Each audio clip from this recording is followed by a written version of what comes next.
اربوں پر اثر نہیں ہو رہا قرآن کا، تو کیا وجہ ہے؟ کیا واقعی وہ حجاب اللہ نے ہمارے اور قرآن کے مابین کھڑا کر دیا جس کا ان آیات میں ذکر ہے؟ جعلنا بینک و بین الذین لا یؤمنون بالآخرۃ حجابا مستورا۔ اور وہ جو کہتے تھے کہ بیننا و بینک حجاب، یہ حجاب ہیں، ذرا گنیے وہ حجاب کون کون سے ہیں۔ میں نے غور کیا تو مجھے نظر آیا کہ سب سے بڑا حجاب جو ہے irrelevance کا ہے۔ ہم قرآن کو پڑھتے ہوئے یہ محسوس کرتے ہیں، برا نہ مانیے میں کچھ ننگی باتیں ننگے الفاظ میں کچھ کہوں گا، کہ ہم سے کیا تعلق اس کا؟ This Quran is not relevant to us۔ کیوں؟ مکی قرآن کا تجزیہ کیجئے، اس میں سب سے زیادہ مباحث ہیں ایمان کے۔ بھئی ہم تو مانتے ہیں پہلے ہی سے، تو ہم سے تو متعلق ہی نہیں ہے بحث، وہ تو ہم سن لیتے ہیں، ٹھیک ہے، ہم تو مانتے ہیں، اللہ کو مانتے ہیں، آخرت کو مانتے ہیں، رسالت کو مانتے ہیں، تو ہم سے تو ساری بحثیں جو ہیں irrelevant ہو گئی، لمبی سے لمبی بحثیں چلی جا رہی ہیں، بعث بعد الموت پر، اللہ کی توحید پر، شرک کی نفی پر، تو اللہ کی قدرت کے مظاہر۔ معلوم ہوا کہ ہمارے لیے ان کا کوئی ریلیونس نہیں۔ اور آگے چلیے شرک کی بات ہو رہی، ہم تو موحد ہیں، ہمارے تو کوئی بت نہیں، نہ لات نہ عزا نہ منات نہ کچھ بھی نہیں، ہم تو نہیں پوچھتے کسی کو۔ تو یہ ساری بحثیں ہم سے لا تعلق ہو گئی، یہ ساری رد و قضا، یہ بحث و تبحیث، یہ ساری گفت و شنید becomes irrelevant to us۔ یہ ہے میرا تجزیہ۔ اور اس حجاب کو دور کرنے کے لیے جس شعور کی ضرورت ہے وہ کیا ہے؟ پہلا شعور یہ کہ ہمارے پاس ایمان نہیں ہے، ایک عقیدہ ہے، ڈوگما ہے، ایک ریشیل کریڈ ہے، ایک متوارث عقیدہ ہے، ہمارے دلوں میں ایمان جاگوزی نہیں ہے۔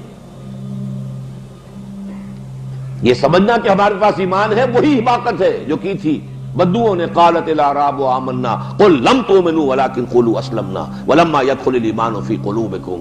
یہ بدو کہتے ہیں کہ ہم ایمان لے آئے، کہہ دیجئے تم ایمان ہرگز نہیں لائے ہو۔ ہاں یہ کہہ سکتے ہو کہ ہم مسلمان ہو گئے، لیکن ابھی تک ایمان تمہارے دلوں میں داخل نہیں ہوا ہے۔ جب تک یہ ہمارا زوم ختم نہیں ہوگا کہ ہم تو صاحب ایمان ہیں، ان ساری بحثوں سے ہماری کوئی دلچسپی نہیں۔ اساطیر الاولین، میں لفظ بھی بڑا سخت استعمال کر رہا ہوں، جو کفار کہتے تھے اساطیر الاولین، ہمارے لیے بالفعل پریکٹیکلی وہ ساری بحثیں جو ہیں اساطیر الاولین کے درجے میں ہیں۔ شرک، اللہ، کون سا شرک ہم میں نہیں ہے؟ یہ لات عزا منات کا نہیں ہے، لیکن جو قوم نوح کے 5 بڑے بڑے ان کے معبود تھے، ودن ولا سوان ولا یغوث و یعوق و نسرا، یہ کون تھے؟ اولیاء اللہ تھے جن کے ناموں پر بت تراش لیے گئے تھے۔ کیا یہ شرک ہمارے عوام کے اندر ان کے پورے رگ و پے میں سرایت کیے ہوئے نہیں ہے؟ اور کیا اسی شرک کی مزید تقویت جو ہے ہمارا جو پولیٹیکل ایلیٹ ہے، جو ہمارا طبقہ سب سے اونچا ہے، الیکشن جیتا ہے تو داتا دربار پر حاضری ہو رہی ہے، الیکشن لڑنا ہے تو داتا دربار پر حاضری ہو رہی ہے، کیا ہے یہ؟ ان مزاروں پر کیا ہو رہا ہے؟ صرف یہ فرق کہ آپ نے مورت نہیں بنائی، اور کون سا فرق ہے؟ کیا ان کے جو تصورات ان کے معبودان باطل کے بارے میں تھے، سرے منہ کوئی فرق ہے ہمارے ہاں ہمارے عوام کے اندر جو اولیاء اللہ کا جو تصور ہے اس میں کوئی فرق ہے؟ تلخ حقائق کو دیکھنا ہوگا، جب تک نہ زندگی کے حقائق پہ ہو نظر، تیرا زجاج ہو نہ سکے گا حریف سنگ۔ تو واقعہ یہ ہے کہ ان اعتبارات سے غور کیجئے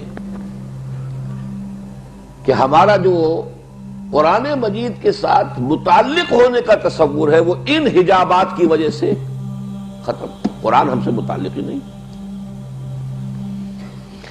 زیادہ سے زیادہ یہ ہے کہ کہیں پر نماز کا ذکر آ گیا، کہیں روزے کا ذکر آ گیا، کہیں کچھ اخلاقی تعلیم، وہ ہم سمجھتے ہیں کہ ہاں اس کا تعلق ہم سے ہے۔ یہ ٹوٹل قرآن کا کتنا حصہ ہوگا؟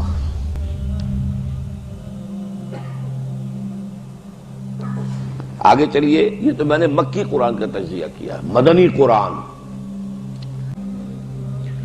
کتنی بڑی بحث ہے، کتنی بڑی بحث ہے، کتنی بڑی بحث ہے منافقین کے بارے میں۔ ہمارا احساس کیا ہوتا ہے، ہم سے کیا سروکار اس کا، اب کوئی منافق تھوڑا ہی ہے، وہ تھے ان سے بات ہو رہی ہے، کوئی سروکار نہیں۔ ہمارا دل کبھی لرزتا نہیں ہے، ہمارے رونگٹے کبھی کھڑے نہیں ہوتے ہیں، کیسے ہو جائیں؟ جو وعید آ رہی ہے وہ ان کے لیے ہے بابا، ہمارے لیے کہاں؟ ہم سے کیا تعلق، سروکار کیا ہمارا، ہم سے نفاق کا کیا تعلق؟ جبکہ حقیقت کیا ہے؟ محمد عربی صلی اللہ علیہ وسلم فرماتے ہیں یہ نفاق وہ شے ہے ما امنہ الا منافق وما خافہ الا مومن، اس کے بارے میں، اپنے بارے میں اندیشہ ہوتا ہے نفاق کا صرف مومن کو، اور اپنے آپ کو نفاق سے محفوظ سمجھتا ہے صرف منافق۔ اس بات کو بیان کرنے میں مجھے یاد آیا، میں وہ غالب کا شعر جو ہے بیان کیا کرتا ہوں کہ راہ کھٹکا نہ چوری کا دعا دیتا ہوں راہزن کو، جس کے پاس ایمان کی پونجی ہے ہی نہیں اسے کاہے کا ڈر کہ کوئی ڈاکو آ کے ڈاکہ مارے گا، پونجی کوئی نہیں، پاؤں پھیلا کر سوئے گا۔